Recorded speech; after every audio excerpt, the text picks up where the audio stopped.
All right, here we go. Big Daddy Sin, day 1056 at the park. I like this park because I feel safe here, right? But I'll still hang out on the outskirts so you guys can kind of see me light it up. And I don't know why I have the mask. I guess it's just my uniform now, right? And I don't even need the sun out of my thing. But thing is, it is cold. It is cold. And then so, yeah, it's like I was so busy, I couldn't even put up my video from yesterday until today. So people like Reggie, yes, you get a bonus. Good job. So, yeah, I didn't sleep yesterday, and all day yesterday and all day today, I've been calling people from all over the world. And then it is so weird. I became probably the most famous person in the belly dance world yesterday, right? And it's not a good thing, because what happened is the way that I did my show, it was like just word of mouth, and like, I go, oh, who's this in this country, this country, this country, and then, I got 72 dancers from 40 countries. And then when I went live, people say, hey, wait a minute, there's no people of color. And I go, oh crap, right? And then what happened was people were upset. I mean, you're not talking about little upset. You had people ready to like boycott the thing, and then people are just posting everywhere, oh, how could you, the dude's a racist, stuff like that. I go, oh my god, that's crazy, right? Like, they don't know me, but just by your actions. So all of a sudden, some of my dancers are like, we can't do it, and if you want to replace me, fine, but I'm gonna have to back out. And so I'm like, okay.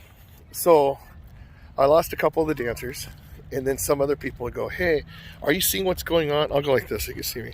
You know what's going on? Of course I know what's going on. And then so it was nuts, because it's like, this was a worldwide thing. It wasn't just, LA or something like that. And then so people are hearing about me, Big Daddy Shin, all over the world. Racist. I go, oh shoot, it's horrible. What are you going to do? You need people thinking about it, right? So I got advice by two of my dancers, right? Like Aziza from Canada, she told me, you better be aware from this.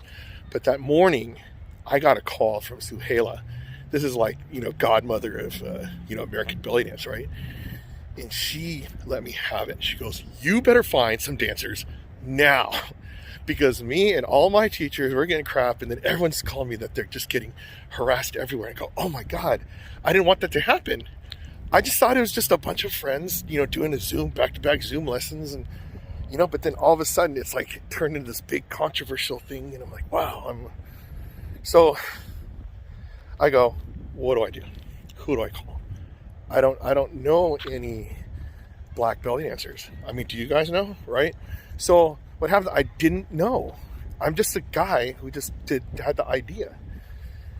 And then so she gave me this number she had me call this girl named Donna. She's like, like matriarch of, belly dance for colored people. And, so, okay, good. So I talked to her and then explained my plight. And then, we hit it off. I told her, yeah, when I come to Colorado, take her to dinner, right?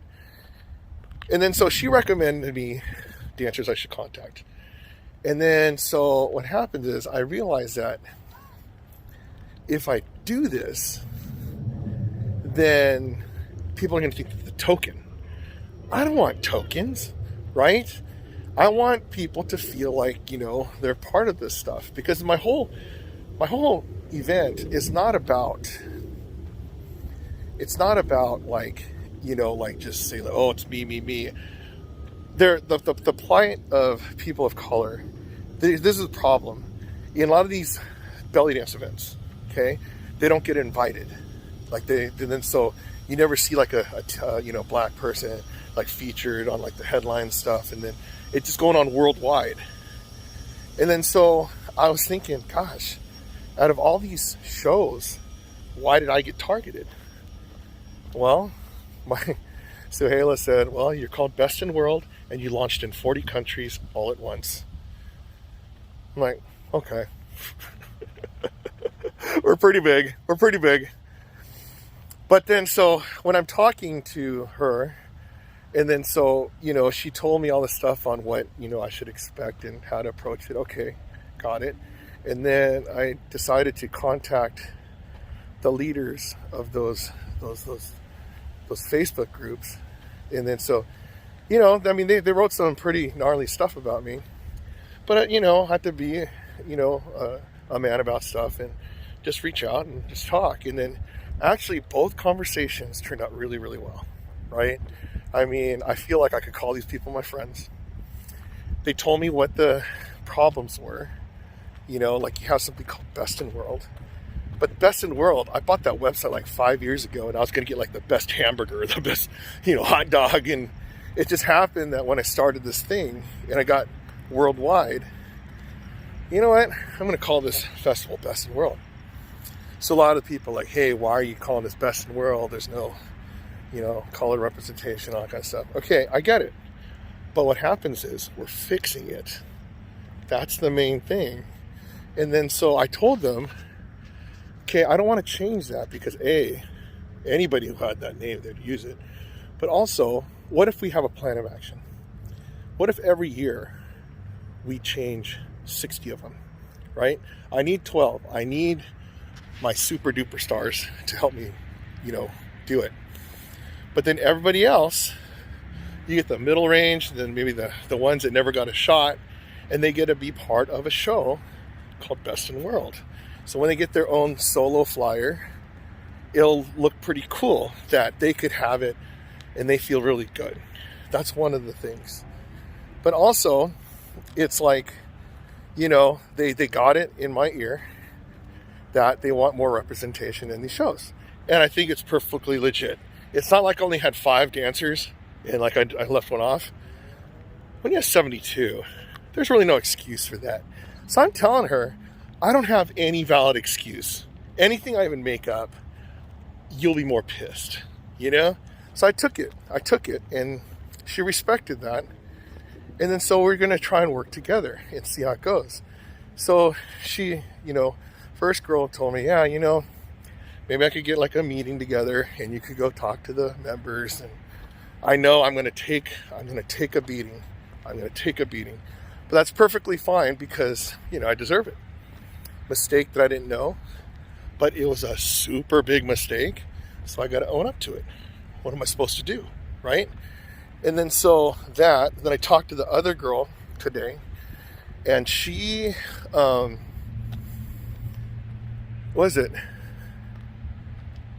she was really cool. Okay. I see why. She's one of the more vocal people in the community, but when I talked to her, I was shocked she even took my call, really. But when we talked, and we're just talking stuff, so she's hearing my plans about it and what I want to do. And I was telling her, look, I'm the new guy here, right? You guys spoke, you caught my ear, and now let's work together. If all of a sudden I blew up and became this big time show, whatever, then okay, let's put you on the same platform as everybody. Like all the people who got neglected and stuff, oh, they didn't get their break. Well, let's just put them on, right?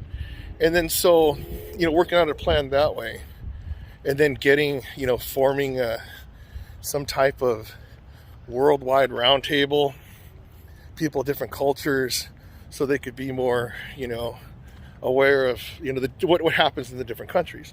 Okay, that sounds good. But can you imagine the guy that you guys been watching walk around the park and not losing weight becomes like this world figure, right? Blue check mark, here we come. Woo! No, I'm kidding. But yeah, so I've been dealing with this, and also I've been meeting a lot of people. So I have been meeting the top belly dancers. And who's this? Oh shoot, I gotta take this call. All right, so anyways, I just had a call. So basically tomorrow, that's what the call was, right? So one of the ladies should give me a meeting. So they did a meeting tomorrow, and I got to go present it, and we'll see what happens. But part of this is like, somebody has to do it. Like if you're the leader of a group, you got to do what's best for like the members of your group, just like she's doing the best of the members of her group. And you got to work things out. You got to learn to play together, right? So, I'm not nervous. It's just I know that if they had times where they just weren't represented much, and okay, I have the platform where we could represent. So it should be pretty good.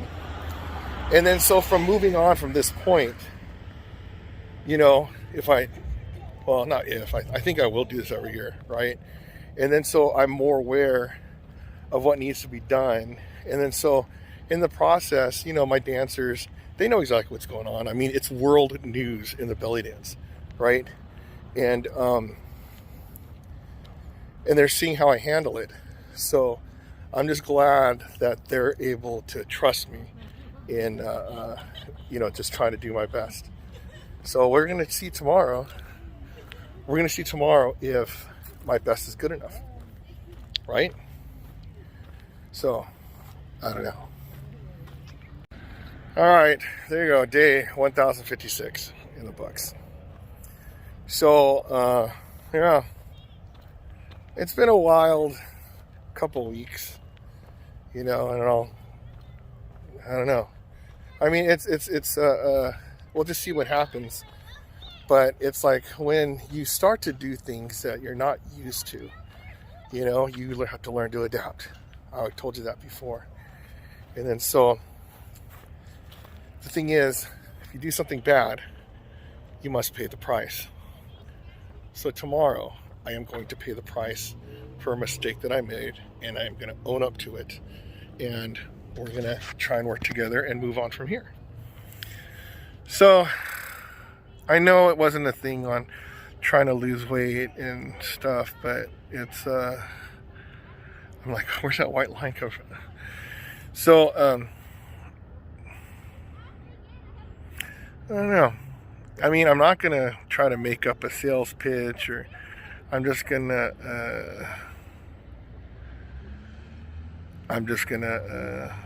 move on from here and hope the rest is amazing, right? But at least I have this opportunity to try and make things right, and let's just figure out how we're going to go. So anyways, Big Daddy Shin, day 1056. If I could exercise 1056 days in a row, you can exercise 1056 days in a row. So if I could do it, you could do it. And I'm doing it.